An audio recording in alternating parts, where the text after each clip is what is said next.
पिछले वीडियो में हमने जाना था कि विश्व ब्रह्मांड की उत्पत्ति हुई कैसे होगी। तो इस वीडियो में हम बात करेंगे हमारे सोलर सिस्टम यानी कि सौर मंडल की उत्पत्ति के बारे में।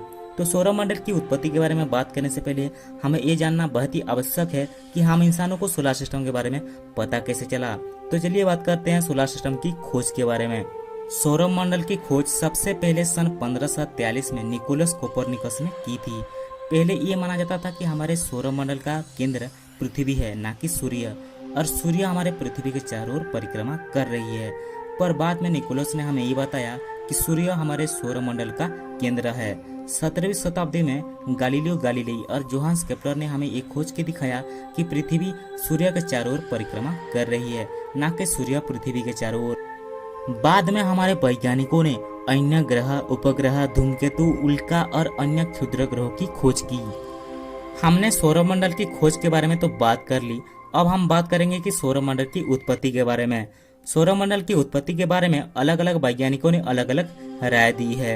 यह माना जाता है कि सौरमंडल की गठन आज से करीब 4.5 अरब साल पहले हुआ था। इससे पहले यहाँ पर धूल ही धूल मौजूद था और गैस के बादल मौजूद थे, जिसमें हाइड्रोजन और हीलियम भी मौजूद थे, और उस गैस के बादल को हम नेबुला कहते थे। एक दिन इस नेबुला गैस के बादलों के अंदर एक बहुत ही बड़ा विस्फोट हुआ। नेबुला के फटने से उसके अंदर मौजूद अलग अलग पिंड एक दूसरे से अलग होने लगे। इसमें मौजूद बादलों वाली धूल और अलग अलग पिंड एक गोलाकार में घूमने लगे और एक हार्ड डिस्क में कन्वर्ट हो गए। गुरुत्वाकर्षण बल के कारण बादलों का अधिकांश हिस्सा केंद्र की ओर दबकर केंद्र में ही जमा होने लगा, जिससे कि प्रोटोस्टार का निर्माण हुआ। प्रोटोस्टार यानी कि किसी भी तारा का प्रारंभिक अवस्था।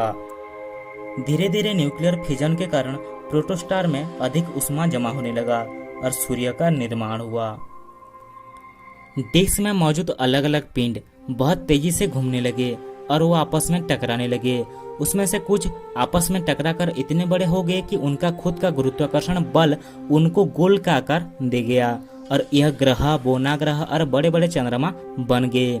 जो टुकड़ा एक बड़ा गोलकार पिंड नहीं बन सका, वो क्षुद्र ग्रह, धूमकेतु और उल्का पिंड बन गए। इसकी आगे की कहानी हम जानेंगे इसके पार्ट 3 में। तब तक के लिए हमारे चैनल को सब्सक्राइब कर दीजिए और बेल आइकन को दबा दीजिए ताकि आने वाले वीडियो की नोटिफिकेशन आपको सबसे पहले मिले।